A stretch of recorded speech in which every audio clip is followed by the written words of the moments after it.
میں سینئر قانون دان اعتزاز احسن صاحب نے بھی جوائن کیا ہے۔ اعتزاز احسن صاحب، thank you very much for your time. یہ بتائیے گا کہ اس وقت آپ کو کیا لگتا ہے کہ ملک میں جو حالات اس وقت بن چکے ہیں، ایک جانب ملک بھر میں انتخابات ایک دن کروانے کا کیس، اس کا فیصلہ محفوظ ہے، حکومت مزید انتخابات کے لیے وقت مانگتی ہے، لیکن سپریم کورٹ کا 14 تاریخ کا فیصلہ ہے کہ انتخابات ہونے ہیں 14 مئی کو، اور اس پر عمل درآمد ہوتا ہوا نظر آ نہیں رہا۔ تو اس میں نتیجہ کیا نکلے گا؟ کیونکہ حکومت کی جانب سے ان کے ذرائع کہتے ہیں کہ جی ایک دفعہ یہ توہین عدالت لگائیں تو صحیح، ہم نشان عبرت بنا دیں گے، یہ کر دیں گے، وہ کر دیں گے۔ قانون سازیوں کا بھی ایک موسم ہے سپریم کورٹ اور چیف جسٹس کے اختیارات کو کنٹین کرنے کے لیے، تو یہ اونٹ آخر کس کروٹ بیٹھے گا؟ دو باتیں واضح ہیں میری نگاہ میں۔ ایک تو یہ ہے کہ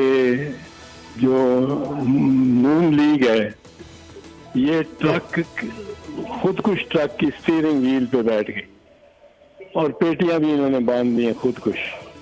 جو مثال کے طور پہ خواجہ آصف ہے، مریم نواز ہے، رانا ثناء اللہ ہے، جاوید لطیف ہے، انہوں نے ایسی ایسی باتیں کی ہیں جو آدمی سوچ بھی نہیں سکتا کہ کبھی ہوئی ہوں، ہو سکتی ہیں۔ اور فلور آف پارلیمنٹ کو چھوڑ دیں، اس کی چلو تقدیر ہے۔ میں خود پارلیمنٹیرین رہا ہوں تو میں ادھر بھی میرا جھکاؤ ہے اور دل ادھر بھی دھڑکتا ہے، عدالت کے ساتھ بھی دھڑکتا ہے۔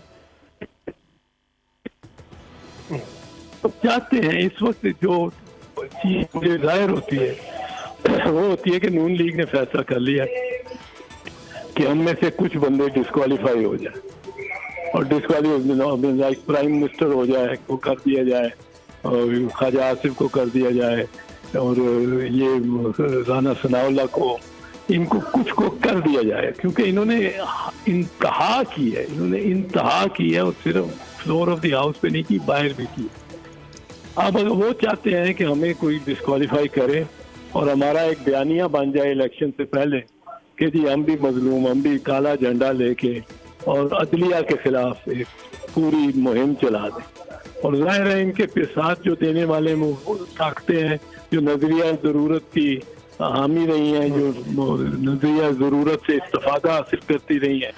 چاہے وہ 200 کا کیس ہو، چاہے وہ میاں مولوی تمیز الدین کا کیس ہو، چاہے وہ ضیاء الحق کا کیس ہو، چاہے وہ مشرف کا کیس ہو،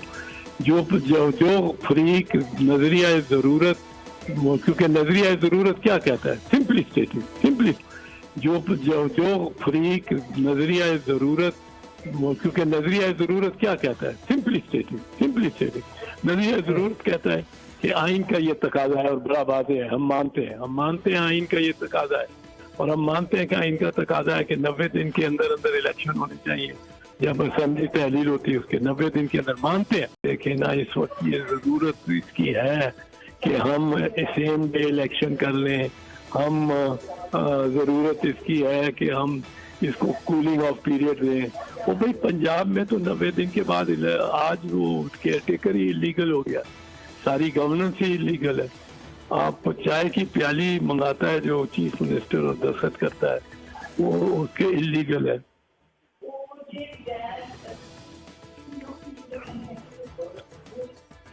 سال میں ہم دیکھ رہے ہیں کہ قانون سازی کی ہے اس قومی اسمبلی نے،